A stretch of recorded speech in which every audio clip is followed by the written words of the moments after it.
Hello दोस्तों, तो कैसे हैं आप सभी। Welcome back to my channel D tech marketing. दोस्तों, आज हम बात करने वाले हैं गूगल एडसेंस के बारे में कि कैसे आप अपने वेबसाइट पे गूगल एडसेंस का अप्रूवल ले सकते हैं। दोस्तों, मुझे बहुत सारे ऐसे ब्लॉगर्स मिलते हैं या मेरे स्टूडेंट्स भी हैं जो ये बोलते हैं कि सर मैंने गूगल एडसेंस के लिए अप्लाई करा, बट मेरा गूगल एडसेंस का अकाउंट जो है वो रिजेक्ट हो गया। मुझे ऐसे भी ब्लॉगर मिलते हैं जो ये बोलते हैं कि सर मैंने अपने वेबसाइट पे बहुत सारे पोस्ट पब्लिश कर दिए हैं, मैं सब कुछ अकॉर्डिंग टू गूगल फॉलो कर रहा हूँ, बट मेरा एडसेंस अभी भी अप्रूव नहीं हो रहा है। तो दोस्तों, आज मैं आपको बताऊंगा कि आप वो कौन सी गलतियाँ करते हैं जिसकी वजह से आपका एडसेंस अकाउंट अप्रूव नहीं होता है, और मैंने ऐसा क्या करा था कि मेरे सिर्फ 4 पोस्ट पब्लिश करने के बाद ही मेरा एडसेंस के account with in 24 hours approve हो गया था। दोस्तों, मैं आपको एक बार दिखा भी देता हूँ। मेरा एक वेबसाइट है, अगर आप देखेंगे यहाँ पे gadgetic.com। दोस्तों, तो इस वेबसाइट पे मैंने पोस्ट ज़्यादा नहीं करा है, फिर भी आप देखें यहाँ पे एडसेंस मेरा अप्रूव्ड है और मेरा ऐड यहाँ पे शो हो रहा है।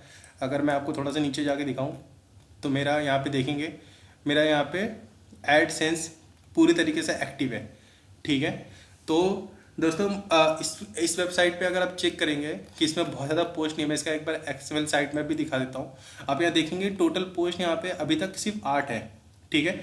और इस डोमेन का अगर आप डोमेन एज चेक करना चाहें, आप गूगल पे जाके डोमेन एज चेकर लिखिएगा और इसका डोमेन का एज चेक करेंगे तो ये आई गेस ये 1.5 साल पुराना डोमेन है। बट अगर आप इसका Wayback Machine history check करेंगे, अगर आप इसका वे बैक में जाके चेक करेंगे वेब हिस्ट्री, तो आपको पता चलेगा कि इस डोमेन पे कभी पोस्ट ज़्यादा पब्लिश्ड हुआ ही नहीं। यानी कि जो ये 8 पोस्ट आपको दिख रहे ना, सिर्फ इतने ही पोस्ट पब्लिश्ड हुए हैं इस 1 साल के अंदर। बेसिकली इस डोमेन को रखने का मेरा पर्पज़ ये है कि मैं इस पर एक्सपेरिमेंट करता रहता हूँ अलग अलग तरीके से, एडसेंस के लिए, कभी कोडिंग के लिए, कभी प्लगइन्स के लिए, और डिफरेंट डिफरेंट पर्पज़ से। तो इसलिए मैं इस पर ज़्यादा काम नहीं करता हूँ किसी भी तरीके से एसईओ पॉइंट ऑफ व्यू से, बट एक्सपेरिमेंट करने के लिए मैंने रखा हुआ है। तो मैंने इसी तरह एडसेंस का भी एक्सपेरिमेंट करा था और वो अप्रूव हो गया था। तो मैं आपको दिखाऊंगा। आप चाहे तो इसको वे बैक मशीन में चेक करेंगे तो आपको बिल्कुल ऐसा कोई पोस्ट नहीं मिलेगा जो पहले था और अब नहीं है। तो इसमें वो वही सारे पोस्ट आज भी एक्टिव हैं जो पहले थे, यानी कि कोई भी पुराना पोस्ट डिलीट नहीं हुआ है, सिर्फ ऐड ही ऐड हुआ है। यानी कि टोटल पोस्ट जो अभी तक ऐड हुए हैं वो सिर्फ 8 हुए हैं, और मैंने जब एडसेंस के लिए अप्लाई करा था तो सिर्फ 4 पोस्ट थे, फिर भी इसका एडसेंस अप्रूव हो गया। तो मैं आपको दिखा देता हूँ आज कि कैसे करते हैं। दोस्तों, एडसेंस अप्रूव करने से पहले आपको 4 चीज़ों का ध्यान रखना है। ठीक है। 4 पॉइंट है जो मैं आपको बता देता हूँ। ठीक है। जो सबसे पहला पॉइंट है आपका, वो आपको मैं बताता हूँ। आपके एडसेंस अप्रूव करने के लिए आप जब भी का डोमेन एज कभी मैटर नहीं करता है। ठीक है। बहुत लोग बोलते हैं कि आपको डोमेन एज पुराना होना चाहिए, लेकिन मैंने 7 दिन पुराना डोमेन भी मैंने अप्रूव कराया हुआ है, तो इसलिए मैं आपको बोल रहा हूँ कि डोमेन एज नो मैटर नहीं करता है। दूसरा, आपको क्या ध्यान रखना है कि आप जब भी वेबसाइट बनाएंगे तो आपको मेक श्योर करना है कि आपके इम्पॉर्टेंट पेजेस जैसे कि terms and condition, contact us, privacy policy और अबाउट अस, जिसके अंदर अबाउट अस और कॉन्टेक्ट अस और टर्म्स एंड कंडीशन, ये तो ज़रूर होना चाहिए। आप इस पेज को ज़रूर ऐड करें। अगर आप इन पेजेस को ऐड नहीं कर रहे अपने डोमेन में और आप इसी तरीके से रिक्वेस्ट डाल देते हैं तो वो पक्का डिसअप्रूव होगा 110%। तो आप इन पेजेस को पब्लिश करिए, ज़रूर ऐड करिए।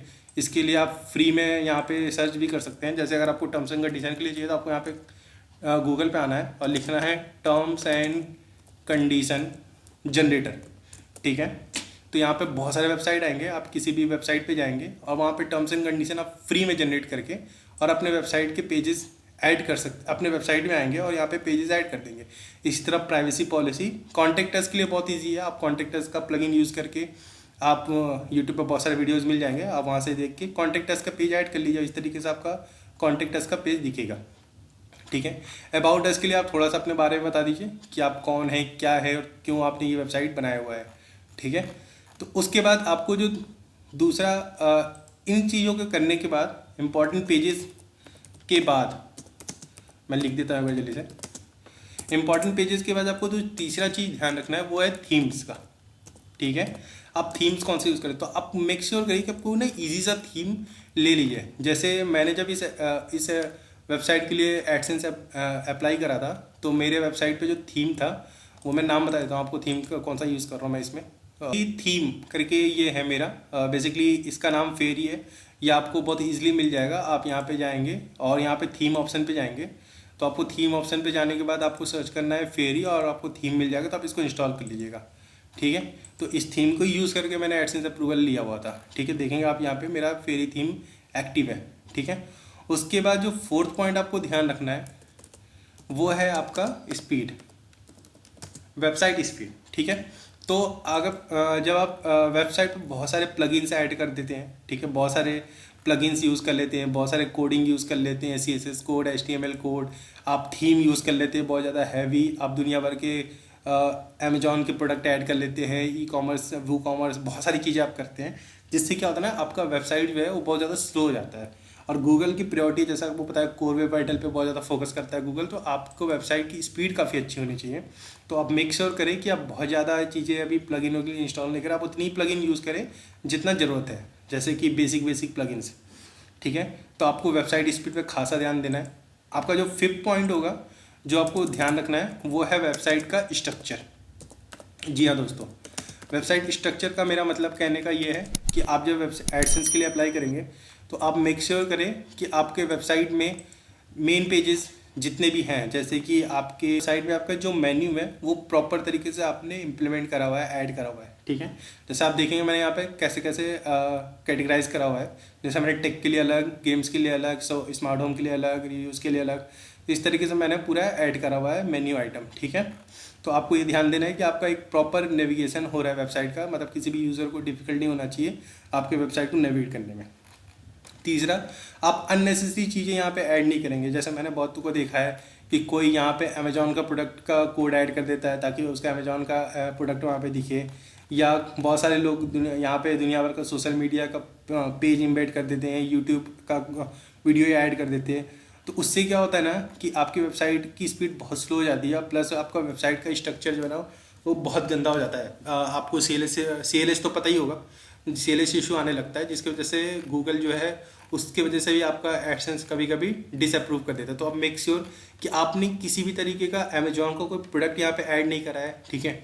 आपको एक बार एडसेंस का अप्रूवल मिल जाए, आप उसके बाद अमेजॉन ऐड करिए या किसी भी तरीके का एफिलेट प्रोग्राम ऐड करिए, कोई मैटर नहीं करता। लेकिन उससे पहले आप मेक श्योर कि जितने भी चीज़ें आपने यहाँ पे ऐड करा हुआ है, चाहे वो अमेजॉन का हो या किसी भी तरीके का थर्ड पार्टी एफिलेट प्रोग्राम हो जिसका आपने एम्बेड करा हुआ है कोड, उसको आप डिलीट कर दें, क्योंकि अगर इस तरीके का कोड है तो गूगल आपको कभी भी अप्रूवल नहीं देगा, ठीक है। तो वो चीज़ें ध्यान रखेंगे। नेविगेशन में मेन चीज़ें आप जैसे recent post, important post, search box आपका ऑप्शन एकदम एक्टिव होना चाहिए कि बंदे को अगर कुछ सर्च करना है तो वो यहाँ पे सर्च कर ले, ठीक है। तो इन चीज़ों का ध्यान देना है, ठीक है।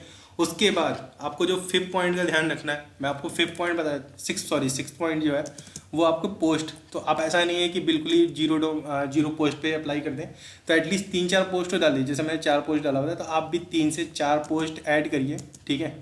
3 से 4 पोस्ट ऐड करिए, लेकिन इसका मतलब नहीं कि आप कुछ भी डालेंगे। आप मेक श्योर कि आपने जो पोस्ट डाला है वो काफ़ी अच्छा पोस्ट है, मतलब जब आप एडसेंस के लिए अप्रूवल के लिए भेजते हैं तो आपके अकाउंट में ऐसा नहीं लगना चाहिए कि वो कॉपी कंटेंट है या AI जनरेटेड कंटेंट है, या बस आपने कुछ भी लिख दिया है और उसका कोई सेंस नहीं बन रहा है। तो आप प्रॉपर आप उसका नेविगेशन देंगे, टेबल ऑफ कंटेंट लगाएंगे, हेडिंग टैग बनाएंगे, टेबल बनाएंगे और कंटेंट अच्छा रखेंगे, ताकि अगर गूगल में जब आपका एडसेंस के लिए अप्रूवल हो रहा होगा तो वहाँ पे आपका कंटेंट जो होगा वो बिल्कुल यूनिक लगेगा और पढ़ने में आएगा। और खासा आपको ध्यान ये देना है कि आपका स्ट्रक्चर काफ़ी अच्छा हो, आपका हायरार्की जो है काफ़ी अच्छा हो।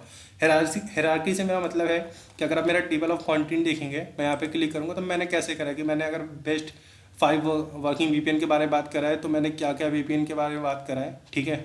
उसके बाद विच इज़ द बेस्ट, ठीक है। फिर मैंने उसके बाद कंक्लूजन दिया है।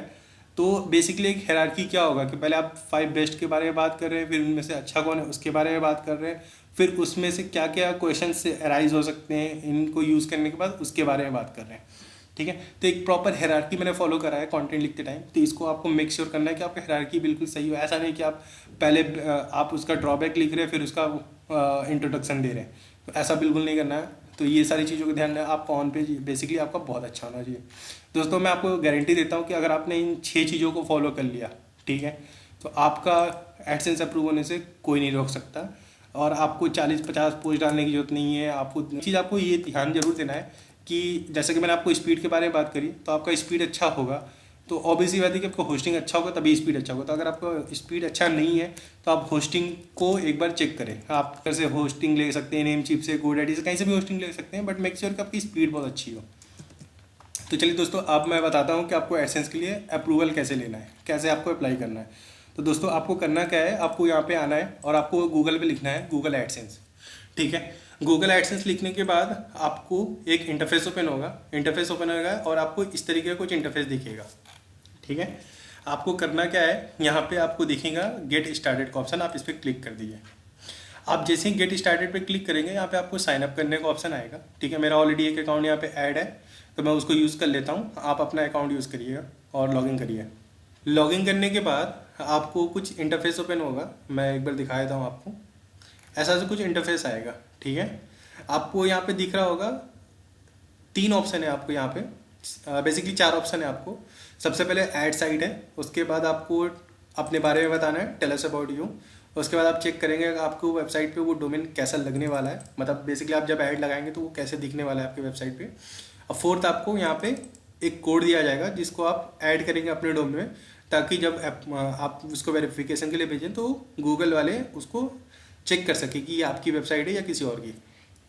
तो सबसे पहले आपको करना है क्या, ऐड साइट पे क्लिक करेंगे आप। ऐड साइट पे क्लिक करने जैसे मान लीजिए कि आपका डोमेन है abc.com, तो आप यहाँ पे एंटर करेंगे abc.com। मेक श्योर कि आप सिर्फ अपना डोमेन एंटर करेंगे, आप किसी भी तरीके का स्लैश यूज़ नहीं करेंगे। आप यहाँ पे HTTPS या HTTP यूज़ नहीं करेंगे। हाँ, लेकिन अगर आप www यूज़ करते हैं अपने डोमेन में तो आप उसको लिखेंगे। तो बेसिकली आपको, अगर आपका www के साथ आपका डोमेन है तो www लिखेंगे, अदरवाइज़ आप सिर्फ abc.com लिखेंगे, कोई भी स्लैश, कोई भी स्टार, कुछ भी नहीं लगाना है। उसके बाद आपको सेव बटन पर क्लिक कर देना है। आप देखेंगे सेव बटन पे क्लिक करेंगे, आपका यहाँ पे डोमेन ऐड हो गया है। उसके बाद आपको यहाँ पे जाना है एंटर इन्फॉर्मेशन पे। यहाँ पे आप एंटर इन्फॉर्मेशन पे क्लिक करेंगे। अब जैसे ही एंटर इन्फॉर्मेशन पे क्लिक करेंगे, आपको एक इंटरफेस ऐसा ओपन हो जाएगा। ठीक है, तो आपको करना क्या है कि सबसे पहले आपको यहाँ पे दिख रहा होगा अकाउंट टाइप, तो आपको यहाँ पे क्लिक करना है पेंसिल ऑप्शन पे। आप यहाँ पे क्लिक करते हो तो आपको ये एक्टिव हो जाता है ऑप्शन। इसको आप क्लिक करेंगे तो 2 ऑप्शन आपको सेलेक्ट करने का होता है, इंडिविजुअल और बिजनेस। तो आपको इंडिविजुअल सेलेक्ट करना है, क्योंकि आपको बिजनेस तो है नहीं, आप अपने लिए यूज़ करने वाले, तो आप इंडिविजुअल सेलेक्ट कर लेंगे। उसके बाद आपको यहाँ पे नेम एंटर करना है अपना, जो भी आपका नाम है वो आप अपना नाम यहाँ देंगे। आप अपना एड्रेस देंगे, प्रॉपर एड्रेस जहाँ पे आप रहते हैं वही एड्रेस दीजिएगा, कोई भी गलत एड्रेस मत दीजिएगा, अदरवाइज आपको कोई भी मेल या कुछ पोस्ट आता तो आपको मिलेगा नहीं और बाद में आपको एडसेंस अप्रूव करने में दिक्कत आएगी। तो आप प्रॉपर एड्रेस दीजिए, आप पूरा डिटेल दीजिए, प्लस आप अपना फ़ोन नंबर भी यहाँ पे दे सकते हैं लास्ट में, जो आपको पूछा जा रहा है। उसके बाद आप सबमिट बटन पे क्लिक कर देंगे। सबमिट बटन पे क्लिक करने के बाद आपको यहाँ पे देखेंगे, यहाँ पे दूसरा ऑप्शन जो था कि how ad looks on your site, तो आप इस पर एक्सप्लोर पे क्लिक कर सकते हैं। आप एक्सप्लोर पे क्लिक करेंगे तो आपको यहाँ पे बेसिकली पता चल जाता है कि आपका वेबसाइट कैसा लगेगा अगर उस पर आप कोई ऐड चलाते हैं। चूँकि मेरे यहाँ पे भी डोमेन abc.com कोई डोमेन तो है नहीं, जस्ट मैंने ऐसे एग्जांपल लिया है, तो इसलिए यहाँ पे दिखेगा नहीं। बट आप अपना डोमेन जब एंटर करते हैं तो यहाँ पे दिखाता है कि आपके वेबसाइट पे वो ऐड कैसे दिखने वाला है। ठीक है, जो थर्ड मोस्ट इंपॉर्टेंट पॉइंट है वो आपका यहाँ पे जो आपको अपने वेबसाइट को कनेक्ट करना है बेसिकली, तभी आपका गूगल एडसेंस के लिए अप्रूवल होगा, अदरवाइज ये नहीं होगा, क्योंकि वो आपको वेरीफाई नहीं कर पाएंगे कि ये डोमेन आपका या किसी और का है। तो उसके लिए आपको क्या करना है, इस ऑप्शन पे क्लिक करने के बाद आप नीचे आएंगे तो देखेंगे यहाँ पे एक कोड आपको दिया गया है। ठीक है, इस कोड को कॉपी कर लीजिए। ठीक है, अब इस कोड को कॉपी करने के बाद आप इसको कोड को क्या है पेस्ट करना है। यहाँ पे देखेंगे तो यहाँ पे लिखा हुआ है code and paste this code in the HTML। Basically आपको इस कोड को अपने हेड टैग के अंदर एंटर करना है, ओपन हेड टैग के बाद और क्लोज हेड टैग के पहले कहीं पे भी। ठीक, आपको इसको करना कैसे है पेस्ट वो दिखा देता हूँ आपको। ये 2 तरीके से आप पेस्ट कर सकते हैं। आपके पास या तो प्लगइन का ऑप्शन होता है, आप चाहे तो प्लगइन को यूज़ कर सकते हैं, या फिर आप अपने अपीयरेंस में अपने बेसिकली थीम के फाइल एडिटर में जाके भी इसको एडिट कर सकते हैं। तो जैसे कि अगर मैं आपको थीम फाइल एडिटर में जाना है तो उसके लिए आपको अपीयरेंस में जाना है। अपीयरेंस में जाएंगे तो आपको यहाँ पे थीम फाइल एडिटर का ऑप्शन आता है। ठीक है, आप थीम फाइल एडिटर पे क्लिक करेंगे और जैसे ही थीम फाइल एडिटर पे क्लिक करेंगे तो एक कुछ ऐसा सा इंटरफेस आपको ओपन हो जाता है। यहाँ पे देखेंगे राइट हैंड साइड में आपको उसी आपका मेक श्योर कि आपका जो थीम है वही आपका यहाँ पे सिलेक्टेड। जैसे मैंने बहुत सारे थीम्स इंस्टॉल कर रखे हैं इसमें, तो मेरा जो अभी करंट थीम है वो फेरी थीम है, इसलिए मैंने फेरी क्लिक करा हुआ है। उसके बाद आप फेरी सिलेक्ट करने के बाद यहाँ पे आप सर्च करेंगे कि हेडर ऑप्शन कहाँ है, header.php। तो header.php पे मैं क्लिक करता हूँ।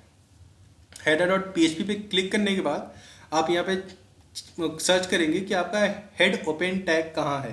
तो आप देखेंगे यहाँ पे 16 नंबर पे मेरा हेड ओपन टैग है और 22 पे मेरा हेड क्लोज टैग है। तो जैसा कि हमने पहले चेक करा था कि आपका जो कोड पेस्ट करना है वो हेड टैग ओपन होने के बाद या हेड टैग के क्लोज होने से पहले, तो आप कहीं पे भी पेस्ट कर दीजिए बेसिकली। तो मैं यहाँ पे हेड टैग पे अपना माउस को रखूँगा और एंटर दबा दूँगा एक स्पेस थोड़ा सा देने के लिए, और यहाँ पे मैं जो मेरा कोड है उसको कॉपी कर दूँगा। कॉपी करने के बाद कोड को मैं पेस्ट कर दूँगा। पेस्ट करने के बाद मैं नीचे आऊँगा और यहाँ पे अपडेट फाइल का ऑप्शन है, मैं इस पर क्लिक कर दूँगा और ये मेरा कोड अपडेट हो जाएगा हेड टैग के अंदर। तो ये तो हो गया थीम फाइल एडिटर से करने का ऑप्शन। दूसरा, अगर आप इस तरीके से नहीं कर पा रहे हैं, आपको प्रॉब्लम आ रही है, तो आपको सिंपल कुछ नहीं करना, आपको प्लगइन पे जाना है और एक नया प्लगइन ऐड कर लेना है। प्लगइन का नाम होगा इंसर्ट हेडर एंड फुटर। तो आपको कुछ करना नहीं है, आपको यहाँ पे आना है और यहाँ पे आपको लिखना है इंसर्ट हेडर एंड फुटर।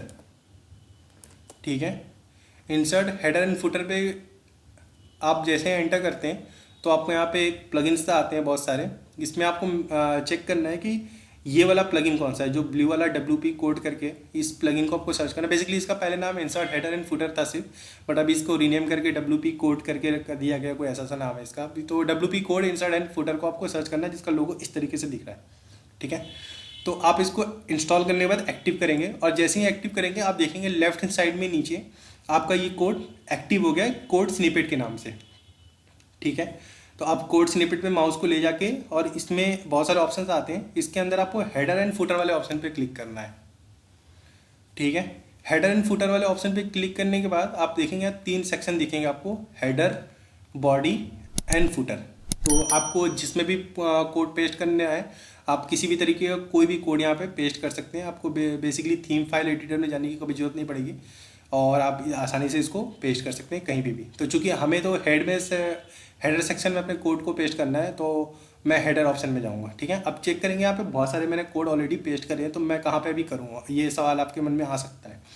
तो आपको करना कुछ नहीं, आप कितना भी पहले आपने कोड पेस्ट करा है उससे कोई प्रॉब्लम नहीं है। आपको बस मेक श्योर करना है कि आप बिल्कुल लास्ट में जाएंगे और एंटर करेंगे, थोड़ा सा स्पेस देंगे बेसिकली आप। ठीक है, बिल्कुल लास्ट में, और उसके बाद अपना कोड यहाँ पे पेस्ट कर देंगे।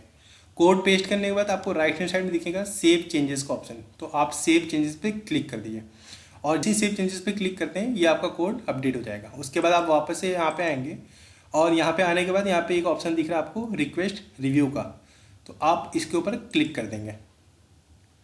ठीक है, अब रिक्वेस्ट रिव्यू पे क्लिक करने के बाद देखेंगे कि ये आपका thanks for connecting this site का ऑप्शन आ गया है। ठीक है, तो बेसिकली आपका जो वेबसाइट है वो सक्सेसफुली ऐड हो चुका है। जैसे गेटिंग योर साइट, तो आपको इस मैसेज में लिखा होगा getting your site ready to show ads. इसका टाइम 24 घंटे से 48 घंटे में आपको रिवर्ट आ जाता है। हाँ, आपका अगर कभी कभी ऐसा होता है कि कोई वीकेंड पड़ गया, कोई हॉलीडे पड़ गया, या कोई XYZ रीज़न हो गया जिसकी वजह से नेशनल हॉलीडे होता है, तो फिर थोड़ा सा टाइम लगता है। अदरवाइज़ आपको 24 से 48 घंटे में आ जाता है। मेरा तो 24 घंटे में ही आ गया था। ठीक है, तो दोस्तों आज आपने सीखा कि आप कैसे एडसेंस के लिए अप्लाई करेंगे। ठीक है, उसके बाद मैंने आपको पेजेस बता ही दिया है। ठीक है, आपका साइट मैप चेक कर लीजिएगा, आपका robot.txt चेक कर लीजिएगा। आपने मेक श्योर कि अपने वेबसाइट को गूगल सर्च कंसोल और प्लस गूगल एनालिटिक्स के साथ ऐड करा हुआ है, और उसके बाद कोई दिक्कत ही नहीं है, फिर आप एडसेंस आपका विदिन 24 आवर्स आपका अप्रूव हो जाएगा। तो दोस्तों आशा करता हूँ कि वीडियो काफ़ी आपको पसंद आया होगा। दोस्तों अगर आपका एडसेंस अकाउंट अप्रूव हो जाए तो प्लीज़ मुझे ज़रूर बताइएगा, ताकि मेरे को भी अच्छा लगेगा कि आपका एडसेंस अकाउंट अप्रूव हो गया है। तो मेरे चैनल को सब्सक्राइब करें और लाइक बटन दबा दें, ताकि और अच्छे वीडियोज़ बना सकूँ। थैंक यू दोस्तों for watching this video. Have a nice day.